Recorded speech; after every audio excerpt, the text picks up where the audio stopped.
Huh.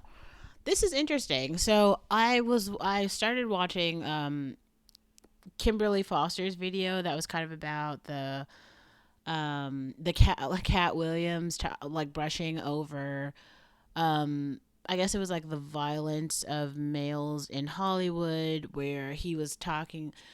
And then I saw FD Signifier's video that was kind of about that too. It's about the black men in dresses. And then I also saw Brett Cooper talking about fatherlessness in America. Now, all of those videos have this underlying theme that's kind of about like black American poverty and the very specific ways that that manifests.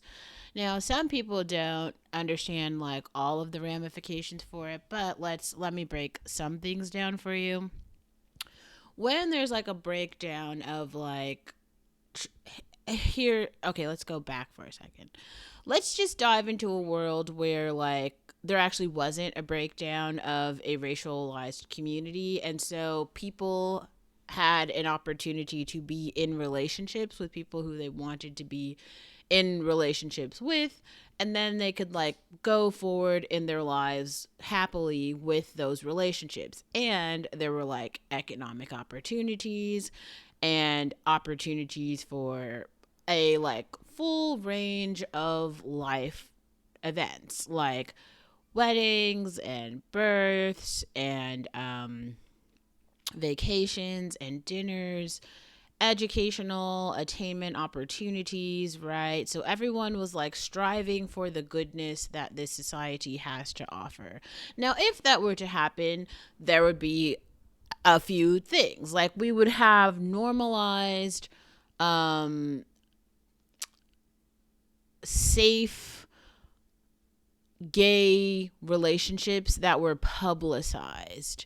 Like we actually do have some of those now, but um we're going to come back for that. We would also have normalized straight relationships that were publicized, where like those all of those events that I just detailed would be like out in the open, and you'd have this like diversity of like normal like people moving through life. And then you would have like a normalized amount of like single people who are just like, actually, like I want to be by myself and here is my life alone. That would be like just the way that the cards play out in society. Though like technically everyone does have a role, like you would kind of see all of it. But like let's go back for a second to talk about like these impoverished states. What happens when all of the fathers in a particular community are put in jail because of things like systemic racism, or there's like an over criminalization, or there's like a bunch of drugs dropped into a particular community. Okay, things like that happen, and now shit changes, right? Like it's like, oh god, okay, so major members of the society, so like women who could have been wives and mothers are now prostitutes, or they're dead drug addicts or something. Men who could have been fathers, brothers, uncles, electricians, doctors, anything, now they're in prison, they're gone. So within that, you had some people who were playing those roles who are now out, right? And so now you have a kid who like doesn't have a mom, or a kid who doesn't have a mom and a dad. Now a kid who has no family at all, and now he's in the orphanage. Now we have all these TV shows. Like one popular TV show a lot of people are watching is like a series of unfortunate events where these orphans, right, are growing up. They had a really great family. Their parents die, and now this like actor who's like a really shitty person adopts these kids, and is raising them, but he's just trying to get their inheritance from their family, and he makes them do all these awful cleaning chores. There's a whole thing around like why a lot of people, especially like millennials and Gen Z, don't like to clean anything, or that they've minimalized their entire apartments to not have anything, so that there is nothing to clean. And a lot of it is around the trauma that has come with like parents forcing you to clean. That's a video for a whole other day. Anyway, so Brett is talking about fatherlessness, and then she brushes over very casually this idea that like this idea that she's making a response video to this other guy. I think his name is Jen. And in his video, he talks about the statistic of how the crime rate in New York went down. And this guy, John Montague, he did another like conversation I think is really important. It was like the state of Black America, which was just triggered by like fatherlessness, basically. The entire panel, this is a very popular panel. I'll put it in the description box. It's a panel about fatherlessness in America, in Black America specifically, and all of these like downstream socioeconomic and political events that come from not having a father, right? And so this guy points to the fact that the crime rate went down because women had more access to abortions. So children that like typically mothers could not raise or fathers did not want, those people weren't born anymore. And so that's why the crime went down, because a lot of people who grow up in these like broken homes resort to criminality.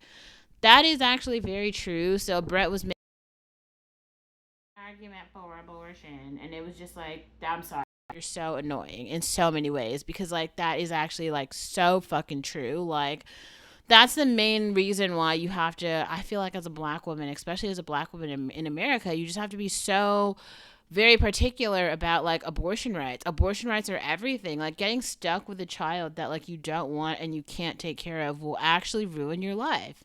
There have been many a Black women who could have been YouTubers analyzing ideas, had a basic job at a bookstore, a library, really anything, and you know those women actually did resort to crack, okay? Or like they fucking lost their entire minds, never got therapy, like their whole lives are fucked up, okay? Because some guy came and they had to become mothers when they were not ready, when they couldn't do it, when they couldn't afford anything, okay? And then after all of that, you have the trauma of just like living in society. Living in society is hard. It's like really stressful. You have to go through like all of the daily shit of like doing all the things. It's not like simple and easy. And like this, like, how do you say, like, oh, this easy peasy, like, oh yeah, we're just all gonna be like chilling. We're all chilling. Like, we're not. We're like so not all chilling. It is mad hard out here sometimes, and like, oh my god, like it just, ugh. Anyway, so let's go back, because Kimberly also said something which I thought was like useful, just to like point to. Oh gosh, guys, don't fall. Oh my god, my kittens are like whatever. So they, so FD signifier and Kimberly were also saying something I thought was interesting. They were talking about this like blunt homophobia in like the Black community, and how some of these like barbershop takes are coming from like a place of homophobia. And I just want to push back on that, because like I think that there are really reasonable like gay people who live in society who just are ethical in all the ways. But let's be clear also, there are people who are like Christian, and I'm not proposing that Christianity is like the dominant religion that everyone should practice, but I am saying this, like this idea of like gay Christians is kind of like against the, like in the Bible, Christianity, or I'm sorry, gayness is like a sin. It is like not a way to live, and that's what that particular religion believes. That so for people to try to come and then change their religion, that's where all of these like other counterculture pieces of society seem to want to like make way. It's the people who are like listening to all the like really crass rap music, and they're like, yeah, but I'm a Christian though. And it's like, okay, guys, stop. Yeah, so that's not a thing. If you're gonna make crass music and like live a crass, lifestyle, then don't also proclaim like Christianity. That's kind of a major part of like walking in your faith or something. And that's one thing I really struggle with, because I think a lot of people just wonder like why they can't put me under a label of Christianity.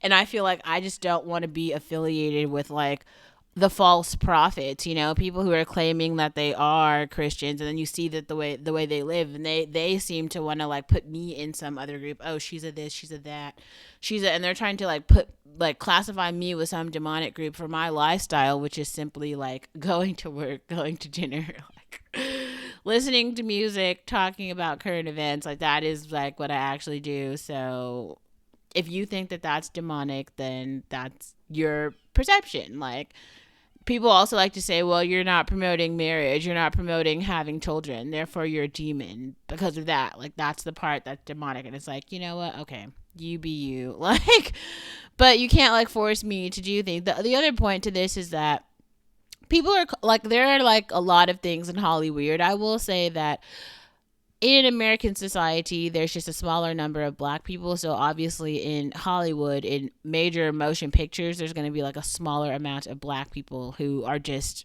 portrayed in movies, because in social life there's just not as many black people. There's going to be some black people though. Like in all the things, there's, wherever you go, there's going to be like a version of a black person somewhere. Okay, so that's not the point though.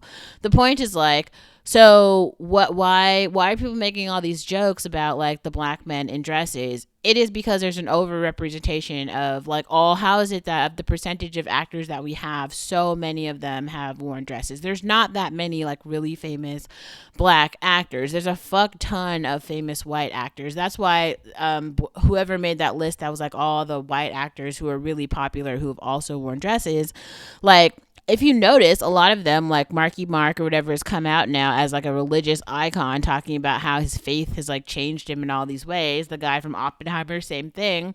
They're now talking about how they are actors, yes, but they also have values, because in terms of like the theater and like what it is, it's always been like a show.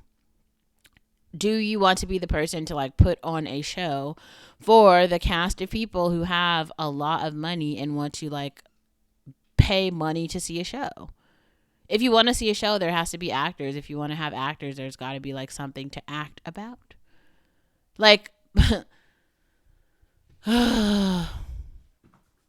being an actor is an entire career path, okay, that some people choose to take on. I feel like those of us who are coming on here and consistently making YouTubers have basically told the rest of you, like, we are interested in commentary and of you like listening to our opinions coming from us. Like, we are the actors giving you our own lives and our own perspectives.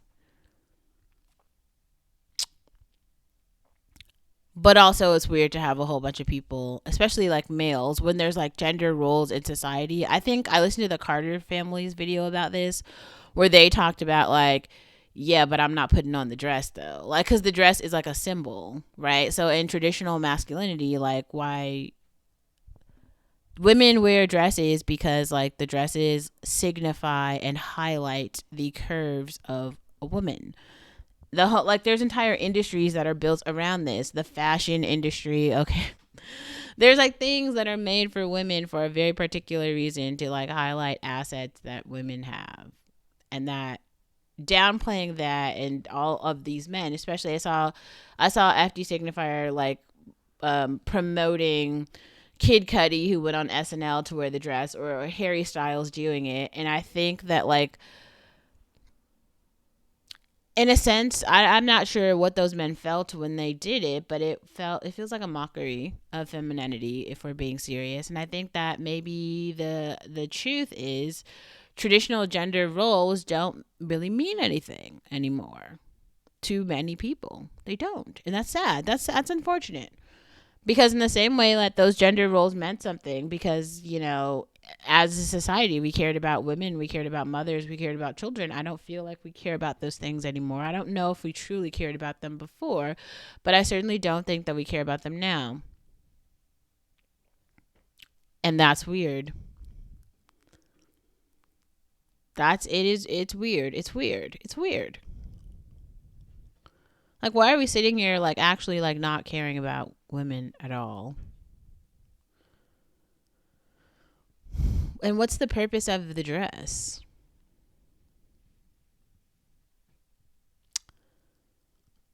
I don't actually have an answer for this right now. I just have more questions. I don't have any answers. I don't know.